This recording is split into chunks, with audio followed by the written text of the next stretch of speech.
Indonesia berada di urutan keempat dunia dan urutan kedua di Asia Tenggara terkait kasus balita stunting. Oke, menurut Ibu ini mitos atau fakta? Ya. Oke, ternyata ini fakta bahwa Indonesia sekarang berada di urutan keempat dunia dan juga urutan kedua di Asia Tenggara terkait kasus balita stunting. Berarti bisa dikatakan kasus stunting di Indonesia ini cukup tinggi ya. Pada tahun 2019 itu mencapai 27,67%. Nah, oke. Apa sih sebenarnya stunting itu? Mungkin ibu-ibu di sini sudah sering mendengar ya tentang stunting. Jadi stunting itu adalah kondisi gagal tumbuh pada anak di bawah 2 tahun yang disebabkan kekurangan gizi pada waktu yang lama atau kronis. Jadi di sini intinya stunting ini adalah kondisi gagal tumbuh ya pada anak. Nah, biasanya ada juga sih yang bilang stunting itu seperti pendek ya atau kerdil seperti itu. Intinya di sini anaknya mengalami kondisi gagal tumbuh. Nah, bagaimana sih anak ini bisa dikategorikan stunting? Nah, di sini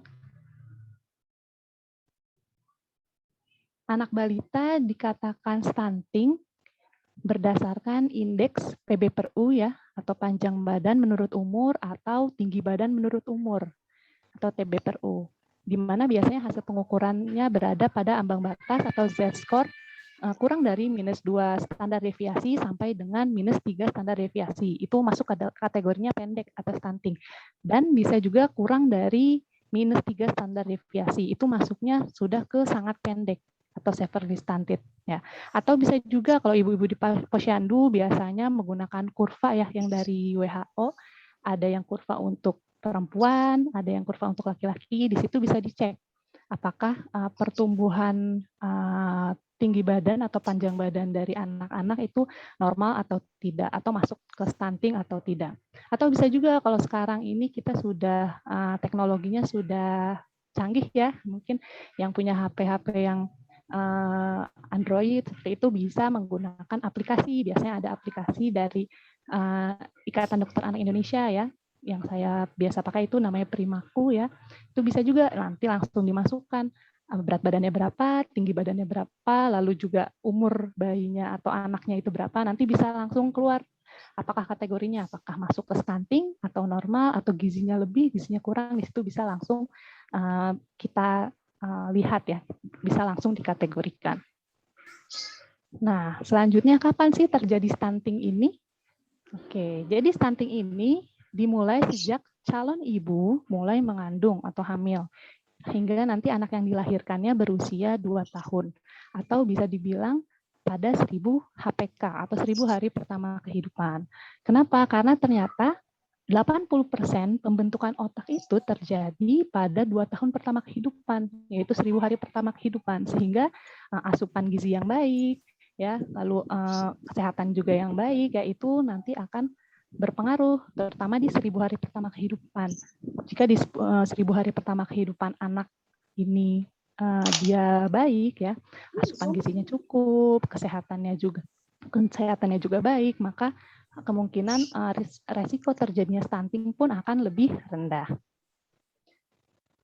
Oke, selanjutnya apa saja sih yang dapat menyebabkan stunting ya? Di sini yang pertama bisa karena kurangnya pengetahuan ibu mengenai kesehatan dan gizi sebelum dan pada masa kehamilan. Jadi penting nih, terutama di sini kan ibu-ibu ya ada dari kadar posyandu dan kader lainnya. Di sini memiliki peran penting nih dalam memberikan informasi, memberikan pengetahuan ya kepada ibu-ibu mengenai pentingnya kesehatan dan gizi sebelum dan pada masa kehamilan. Lalu bisa juga karena adanya kurangnya akses ke makanan bergizi. Ya, bagaimana sih makanan yang bergizi nanti akan saya jelaskan ya. Intinya di sini mungkin ada yang menganggap makanan bergizi itu mahal, padahal bisa saja kita mengganti dengan makanan yang lebih murah. Ceritanya protein nih, kita kalau beli daging atau beli ayam mahal seperti itu, mungkin bisa diganti dengan makanan yang makanan yang lebih murah ya, seperti mungkin telur atau mungkin kacang-kacangan yang sama-sama mengandung protein. Lalu penyebab yang ketiga di sini adalah terbatasnya layanan kesehatan, termasuk layanan antenatal care, seperti pelayanan kesehatan untuk ibu pada masa kehamilan. Ya, di sini karena adanya keterbatasan layanan kesehatan, terutama pada pelayanan kesehatan untuk ibu pada masa kehamilan, itu juga dapat menyebabkan terjadinya stunting. Nah, yang terakhir, penyebab yang terakhir itu adalah kurangnya akses air bersih dan sanitasi. Karena jika akses air bersih sulit untuk diakses ya, dan sanitasinya juga kurang baik, maka kemungkinan nanti anaknya itu bisa saja menderita penyakit infeksi yang nanti akhirnya dapat menyebabkan anaknya ini menjadi mudah sakit dan akhirnya bisa terjadi stunting. Oke, selanjutnya apa saja sih dampak stunting? Ya, untuk dampak stunting mungkin bisa kita kategorikan nih di dampak jangka pendek dan dampak jangka panjang. Nah, untuk dampak jangka pendek dari stunting ini, yang pertama yaitu adanya peningkatan kejadian kesakitan dan kematian. Jadi biasanya kalau anaknya ini menderita stunting, biasanya dia akan lebih mudah sakit ya. Dan jika tidak ditangani dengan baik, bahkan mungkin bisa sampai terjadi kematian. Lalu dua, yang pastinya adanya perkembangan otak dan tubuh anak yang tidak optimal. Karena tadi adanya gagal tumbuh dan gagal kembang ya. Jadi perkembangan otak dan tubuh anak pun menjadi tidak optimal. Lalu yang terakhir yaitu peningkatan resiko penyakit tidak menular. Sementara untuk dampak jangka panjang di sini yang biasanya terlihat yaitu dari postur tubuhnya. Biasanya postur tubuhnya ini menjadi tidak optimal saat dewasa. Bisa terlihat biasanya ukuran tubuhnya lebih pendek dibandingkan pada umumnya ya. Lalu selanjutnya performa dan juga produktivitasnya kurang optimal ketika dia ini berada di sekolah ya, ketika belajar di sekolah atau ketika dia sudah bekerja. Dan terakhir yaitu adanya peningkatan resiko penyakit tidak menular. Nah, di sini apa saja sih yang bisa kita lakukan untuk langkah-langkah untuk pencegahan stunting? Di sini nanti ada 3 poin yang bisa kita lakukan ya, bisa ibu-ibu lakukan sebagai upaya dalam pencegahan stunting. Apa saja? Yang pertama yaitu dari pola makannya. Ya, jadi ada perbaikan di pola makannya. Pola makannya itu harus seperti apa? Nah, pola makannya itu kita harus mengkonsumsi makanan yang beraneka ragam dan sesuai dengan prinsip gizi seimbang, di mana di dalamnya ini ada makanannya ini mengandung sumber karbohidrat, protein, lemak, vitamin, mineral, dan juga air. Mungkin di sini ibu-ibu pernah mendengar ya terkait pedoman gizi seimbang. Nah, di sini saya tunjukkan terkait pedoman gizi seimbang ya. Di sini ada piramida atau tumpeng gizi seimbang. Jadi kalau paling bawah itu bisa dilihat 3-4 porsi ini adalah yang paling banyak ya. Itu adalah sumber karbohidrat. Di sini bisa menggunakan nasi atau umbi-umbian, jagung ya. Intinya sumbernya itu banyak, tidak hanya nasi. Bisa diganti dengan sumber karbohidrat lainnya. Itu sekitar 3-4 porsi per hari. Lalu ada kita naik ke atas, itu ada sayuran ya di sebelah kiri 3-4 porsi, lalu di sebelah kanan ada buah-buahan 2-3 porsi. Lalu naik ke atas ada protein 2-4 porsi dalam sehari. Lalu di segitiga paling atas kita juga harus membatasi gula, garam, dan minyak. Dan juga dilengkapi dengan minum air putih 8 gelas sehari. Nah, untuk pedoman gizi seimbang ini sudah kita laksanakan ya, sudah sering kita dengar ya. Jadi untuk prinsip 4 sehat 5 sempurna itu sudah tidak kita gunakan lagi. Nah, untuk sekarang kita menggunakan prinsip pedoman gizi seimbang. Nah, ini ada juga isi piringku ya. Jadi mungkin ini lebih mudah jika kita makan nih ya. Kita bisa lihat nih di sini isi piringku. Sepertiganya ini ada makanan pokoknya di sebelah kiri bisa dilihat. Lalu sepertiganya juga ada sayuran. Lalu nanti sepertiganya ini dibagi 2 bisa atau 1/6 itu bisa buat lauk pauk dan juga buah-buahan. Intinya di dalam piring yang kita makan ini, isi piringku ini, itu terdapat sumber karbohidrat, sumber protein, sumber lemak, sumber vitamin, dan mineral. Dan yang paling penting, kita bisa memilih beragam makanan ya. Tidak harus yang mahal. Itu tadi untuk protein bisa kita ganti ya, untuk yang harganya lebih terjangkau mungkin. Lalu untuk sumber karbohidrat ceritanya biasanya kan kita mengkonsumsi nasi. Nah, bisa juga kita ganti dengan umbi-umbian atau mungkin jagung atau mungkin kentang ya. Jadi beragam juga, tidak hanya menggunakan nasi. Lalu tadi poin pertama sudah saya jelaskan ya secara singkat. Intinya kita harus salah satu langkahnya itu memperbaiki pola makan. Untuk poin kedua yaitu memperbaiki pola asuh. Ya, di sini apa saja sih yang masuk ke pola asuh? Yang pertama, melakukan IMD atau inisiasi menyusui dini dan juga ASI eksklusif selama 6 bulan. Ya, jadi nanti ini akan dijelaskan lebih lanjut ya oleh Ibu Fauza ya terkait ASI eksklusif ini. Intinya dia sangat berperan penting dalam menurunkan resiko terjadinya stunting. Lalu selanjutnya ada pemberian makanan pendamping ASI atau MPASI 6-24 bulan, 1-2 tahun ya. Di sini prinsipnya yaitu ada tepat waktu, ya, jadi diberikan MPASI-nya ini tidak terlalu cepat atau malah tidak terlalu lama. Disesuaikan dengan kondisi dari si bayi kita tersebut. Lalu yang kedua adalah adekuat atau memadai, jadi di sini dia memenuhi kebutuhan zat gizi dari si anak tersebut.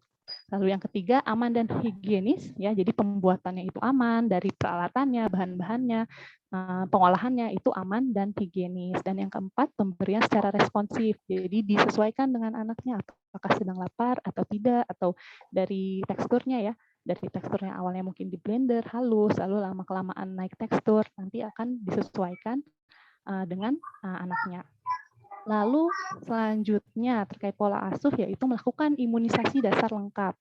Ya, di sini ibu-ibu mungkin bisa datang ke fasilitas kesehatan terdekat ya untuk melakukan imunisasi, terutama yang imunisasi dasar lengkap seperti ada hepatitis B, BCG, polio, DPTHB dan juga campak atau MR.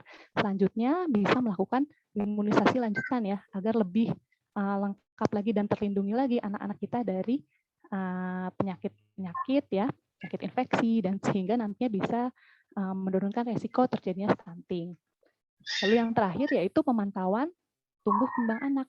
Nah, di sini juga pemantauan tumbuh kembang anak bisa dilakukan dengan cara ibu-ibu datang ke posyandu ya atau fasilitas kesehatan terdekat. Jadi bisa dipantau berat badannya, tinggi badan anaknya, lalu kemampuan motorik, sensorik, dan personal sosial dari anaknya. Sehingga bisa terlihat nih apakah ada gangguan dalam tumbuh kembang pada anak tersebut. Nah, ini tadi adalah poin kedua ya. Poin kedua, salah satu langkah untuk mencegah stunting yaitu memperbaiki pola asuh. Yang ketiga, yaitu poin terakhir, yaitu terkait sanitasi dan akses air bersih. Nah, kenapa sih sanitasi dan akses air bersih ini berpengaruh terhadap kejadian stunting? Karena jika sanitasinya buruk ya atau akses air bersihnya susah, kemungkinan seseorang itu menderita penyakit infeksi akan lebih tinggi. Ya, penyakit infeksi di sini biasanya yang sering terjadi seperti penyakit diare ya atau cacingan ya. Sehingga nanti jika anak tersebut menderita penyakit infeksi, maka akan mengganggu penyerapan gizinya sehingga mungkin BB anaknya akan turun. Lalu setelah BB anaknya turun tidak diperbaiki ya sehingga asupan gizinya pun tidak cukup pada anak tersebut sehingga nanti lama-kelamaan akan terjadi stunting pada anak tersebut seperti itu. Sehingga poin sanitasi dan akses air bersih merupakan poin yang penting juga sebagai langkah pencegahan kejadian stunting. Di sini yang pertama dari poin ini yaitu menggunakan air bersih ya. Di sini semoga ibu-ibu di rumah juga bisa memiliki akses yang baik ya untuk menggunakan air bersih dan tidak tercemar seperti itu. Lalu yang kedua, mencuci tangan dengan sabun, terutama di pandemi ini ya, kita lebih sadar ya, lebih aware terkait kebersihan, terkait cuci tangan dengan sabun dan air mengalir ya, untuk menghilangkan kuman dan juga virus yang mungkin ada di tangan kita atau di tubuh kita ya. Lalu selanjutnya menggunakan jamban sehat. Di sini intinya kita dalam buang air besar itu tidak sembarangan ya, menggunakan jamban yang sehat, lalu mengusahakan agar si kotoran itu tidak mencemari lingkungan kita. Lalu yang terakhir yaitu pengelolaan limbah. Di sini untuk pengelolaan limbah baik itu limbah cair atau mungkin limbah dari rumah tangga, seperti itu dikelola dengan baik sehingga nanti sanitasi di lingkungan rumah kita pun akan baik. Ini yang terakhir ya, bagaimana pencegahan stunting di tengah pandemi. Nah, ini saya yakin ibu-ibu di sini pasti merupakan kader-kader yang berpengaruh di masyarakatnya ya, sehingga di sini bisa melakukan langkah-langkah pencegahan stunting walaupun di tengah pandemi seperti ini. Nah, jadi untuk pencegahan stunting di tengah pandemi, pelayanan gizi lebih diprioritaskan pada kelompok balita, ibu hamil, dan menyusui.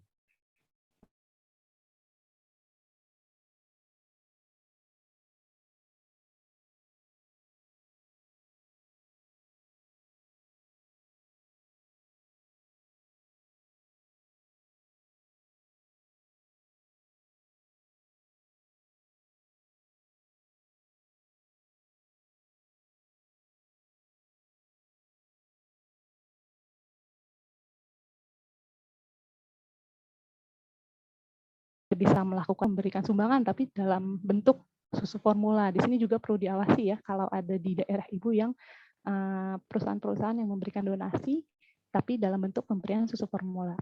Lalu yang selanjutnya yaitu prioritas layanan pada balita melalui pelayanan kesehatan atau kunjungan rumah.